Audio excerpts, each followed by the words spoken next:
not talking about J-Lo's show. Okay. Yeah, no, please start again.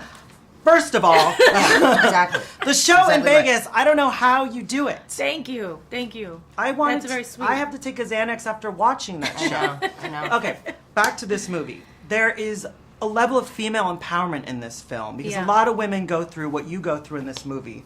Talk to me about, the level of female empowerment in this film.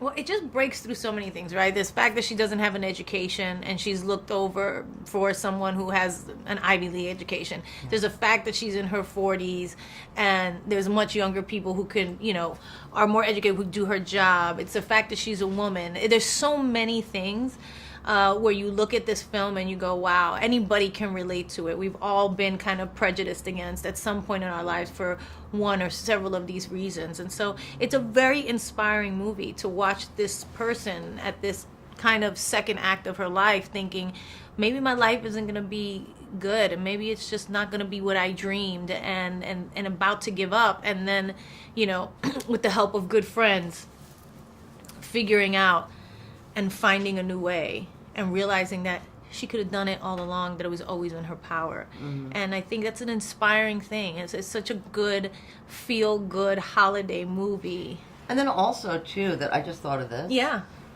That even though, sometimes you think you want something, right? And you work your whole life to get it, and then you realize it wasn't that at all, ever. It's like I have always had what I wanted. Right. And I could have always done that at any time, and I just didn't see it. Yeah.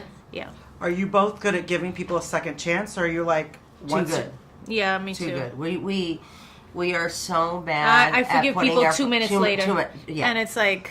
And I'll say, and she's heard and then me I'm say like, this why too. don't they forgive me 2 minutes and later? how many times did I say to you, never will I ever. I will never talk to that person. Never. And Never. then, a day later, I'm like, okay. Oh, yeah, I'm having dinner with such... You're like, I thought you would never... I was like, yeah, they apologize. So, right? So why do you do that, do you think? I think it's a good thing. I think it's you're hopeful. You believe in people. Yeah, and I think you it depends. People. It depends what it is. It's like when you start searching your soul and start looking at what's my responsibility in that, or could I have maybe viewed it a little bit differently? I think, and as you get older, you evolve hopefully. And you grow. And you forgive yourself yes, and others a little bit more freely. Yeah. Now, both of you have been in this business a couple years now. Mm-hmm. The business goes up and it goes down. Mm-hmm. And I read an interview with you that said a lot of people don't trust their gut enough. Yeah. So I guess my question is when you guys were in those low points, how did you trust your gut? How did you persevere?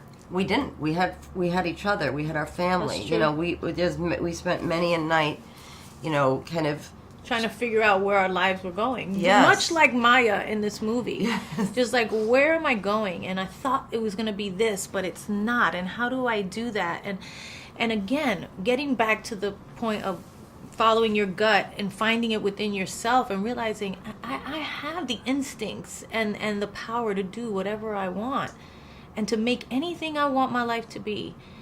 And once you figure that out, all of a sudden it's like things just start happening because you're just moving in that direction. So it's very inspiring movie, I think, in that way. Yeah, and it's a lot about faith too. It's like you have to. Sometimes you can't control everything, right? You don't have the power to just, get another movie or get another this or And sometimes you just have to have faith that where you are is for a reason. One of the things we always used to say, right? I was like, just say to yourself, something always comes up. There's nothing to be afraid of. Something always could. That's a mantra you should have. Like, something's going to come up. Something always does. Yes. Thank you, guys. Thank you. Will I see you back in Vegas? Yep, maybe. Okay. I'm on board.